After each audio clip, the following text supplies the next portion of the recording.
Hi, everyone, and welcome back to this week's College Planning Tip of the Week. My name is Jack White, and with me, as always, is Nancy Steenson of Steenson College Coaching. Nancy, we work with a lot of families, but from what you've seen in working with these families, what would you say are the more difficult aspects of the college planning or college search process that families have to deal with? You know, Jack, that would most definitely be managing expectations. I often have, not often, I too often have very difficult conversations with families who perhaps come to me very late in the game. It could be end of junior year or even beginning of senior year. And their students very bright. They're so very proud of it's often the eldest child. And they say, and she wants to go to Harvard, or she wants to go to Duke. Stanford. These are schools with a 4 to 6% acceptance rate, and I look at the transcript and I talk to the student, and sometimes that student is just not a great candidate for those schools. And it's important to know that it's not your mom's Harvard anymore. That years ago, a nice, smart student from a decent suburban high school who graduated near the top of her class went Ivy League. That's just what it was 20 and 30 years ago. And it's just not anymore.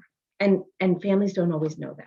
And so managing that expectation of the kind of student that actually gets into those schools, yet there are so many other wonderful colleges with name brand, if that's important, lots of name brand colleges, if that's important, but the super elite colleges with less than 10% acceptance rate are sadly untouchable for most students. And if that's the goal, you got to rewind. I'd like to be able to rewind and meet with those families 4 years before or more and let them know that if that's the goal, the student needs to take the most rigorous classes the high school offers every year for 4 years. The student needs to max out on the number of APs that school offers. Many students take summer coursework. These kids are intellectually curious outside the classroom, not just inside the classroom. These kids have extracurriculars that are mind-boggling. Some of them do independent research. Some of them are national recognition for some hobby or talent. Some of them have written books and started tutoring companies that mentor dozens of underprivileged students. Sadly, this is the profile of the students at those schools. So if a student comes to me and has taken 3 APs, mostly A's and a couple of B's, they're just not, they're not in that group of students who would be really seriously, a candidate for these schools, unless there's something remarkable, and there are always those cases. It's important to know that 40,000 students a year get SAT scores above 1,500. 50,000 students a couple of years ago scored a 5 on AP Calc BC. That's the harder of the 2 AP Calculus classes.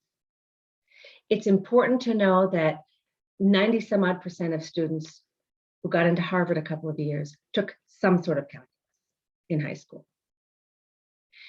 It's important to know that there are about 26,000 public schools and about 10 or 11,000 private schools in this country, total of 37,000 valedictorians coming out every year. And Ivy League schools reject the majority of valedictorians applying every year. There are so many wonderful colleges.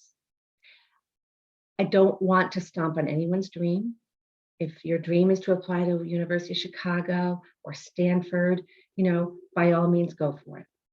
My goal is not to stomp on kids' dreams. My goal is to rewind the clock and to inform families that if that's the goal, let's help you set your student up for that success, that they need to be taking the most rigorous classes, that their high school offers, and then some.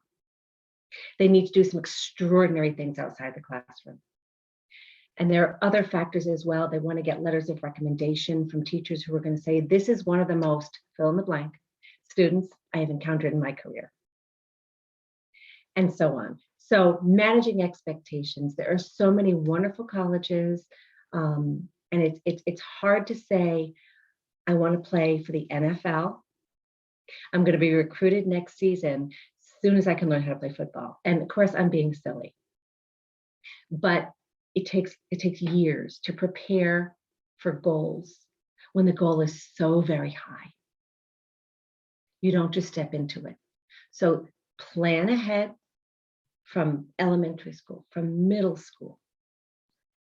Make sure your student does lots of reading, like I've spoken about in a prior episode, makes them a great thinker, great writer, and know that there are great schools for everybody.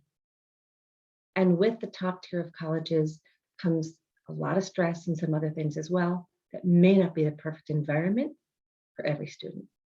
Those are great tips, Nancy. And I love the sports analogy in that if you have a student who ultimately is going to try for professional sports, right? And NFL, MLB, whatever, parents understand that that starts early, right? Very, very young.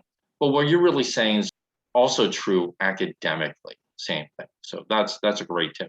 So thank you, Nancy, as always. And thank you, everyone, for watching this week's College Playing Tip of the Week.